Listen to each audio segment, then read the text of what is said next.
For the first time in Bucharest. We have so much to share, and definitely it's all related to drums and drumming, but it's not only drumming what we have to share, but it's related to drums. I think we have to share tacton drums and trova drums and amati drums. You guys know what I'm talking about? These are the drums that we had in Cuba during the domination of our Russian brothers to the what they used to call the Eastern Bloc. It was so crazy that I used to make my own drum heads. Still today, believe it or not, still today in Cuba we don't have a music store. It's not one music store still in Cuba. So we used to make our own drum heads. I used to make my own drum heads. I used to go into the hospital and ask for an X-ray film, and then take the head that was broke, all the plastic out, and leave the metal ring, and put the X-ray, and on top the metal ring, and cut like an inch outside, and then little windows, crazy glue, and then glue the thing, and there I have my drum head. And that was not the funny part of it. The funny part of this story is that at the hospital they never gave us brand new X-rays. They were all used. So in my first tone I had an elbow. In the floor tone I had a knee. And of course the bass drum was a cranius, you know, the biggest one you can get. Can you give me a little bit of rum? Can you get me a Havana Club? I'm very happy, very, very happy to be here. Seriously, guys.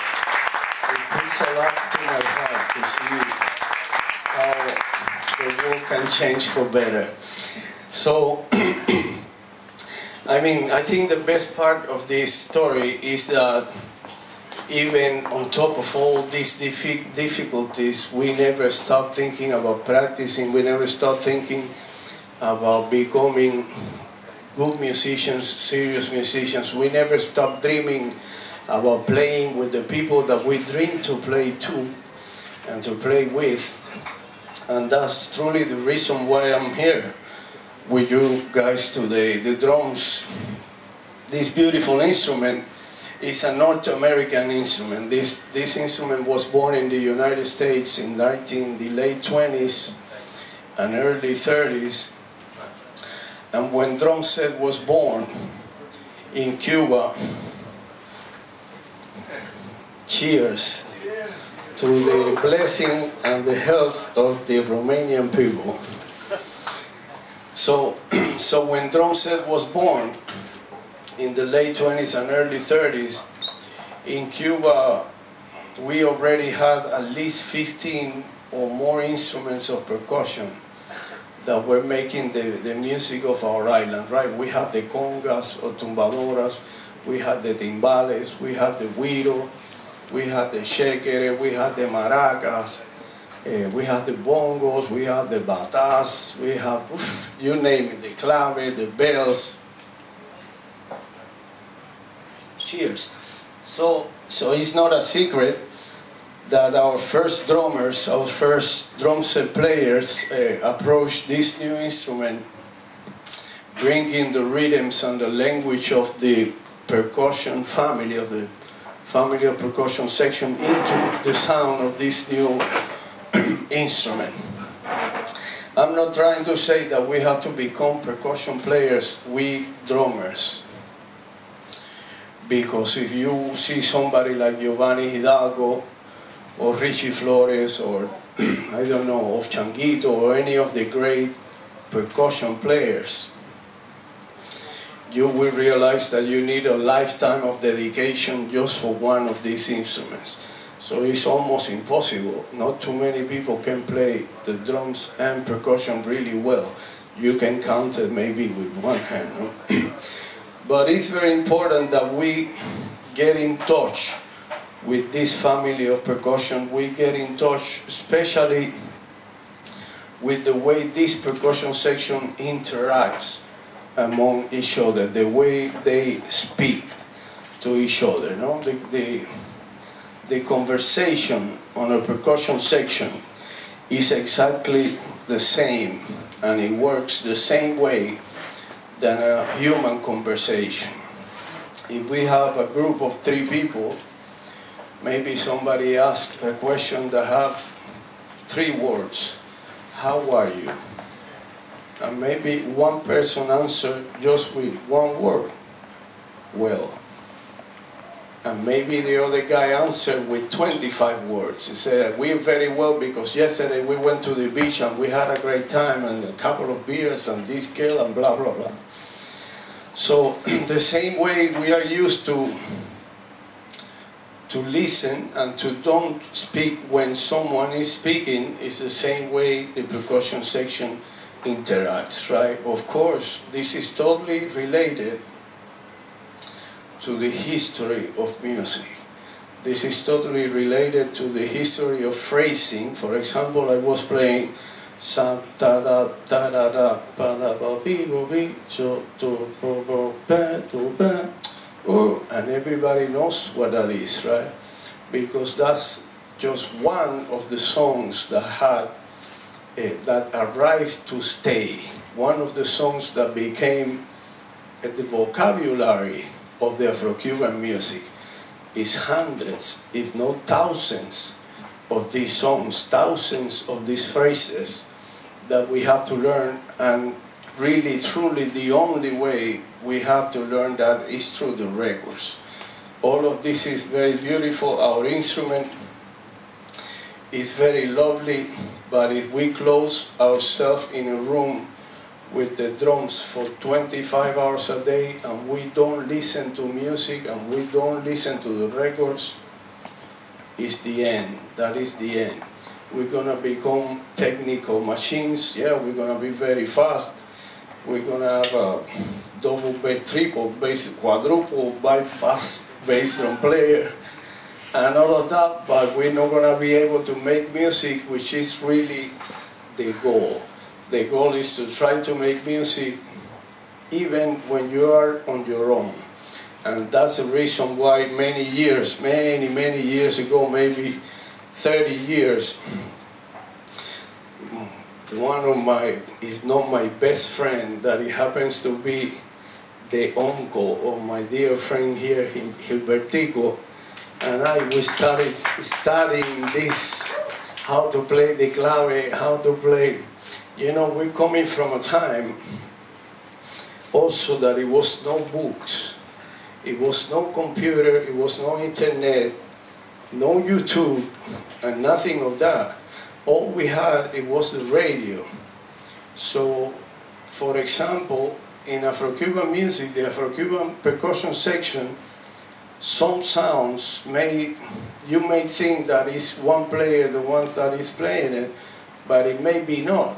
Maybe the low sound of the bongo, for example, can get confused with a muffled sound on the conga or something like that, so you really don't know who's playing what. Then every band have 5 percussion players plus 4 singers that are playing percussion instruments too. If one singer is playing the clave, the other singer is playing the güiro, plus the timbale, the bongocero, the drummer, and the timbalero. So we just heard the radio, and we just wanted to imitate this massive sound, this groove machine that was truly all our goal, no? And I believe the study of our instrument, the drums, is based on 2 things, 2 principal things.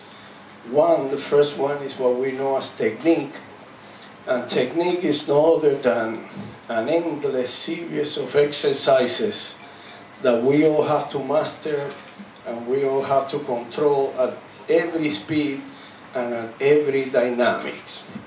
It starts with the single roll, then the double roll, right, right, left, left, right, right, left, left, which is probably one of the most important rudiments of drumming studies. But I believe if you want to have the best double stroke in the world, I think you guys have here the best, to get the best double stroke. Of course, we have to start with a very good teacher that teaches us how to hold the sticks very well, how to move our hands in the correct way. But after you learn that, all you gotta do is sit in front of your TV, football, and put the football game, 45 minutes of double stroke. First time.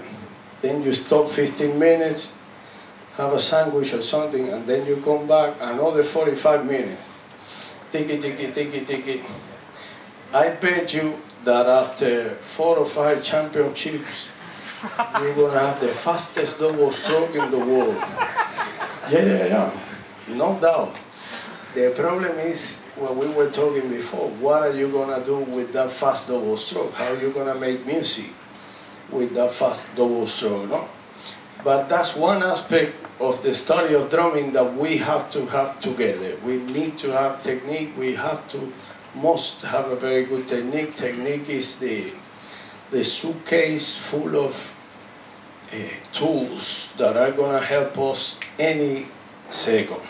So that's one aspect of the study of drumming. The second most important aspect of the study of drumming is what we know as independence or coordination. And to study coordination, we have to turn the football off, TV off, and sit there with our instrument and put all our senses in there, right?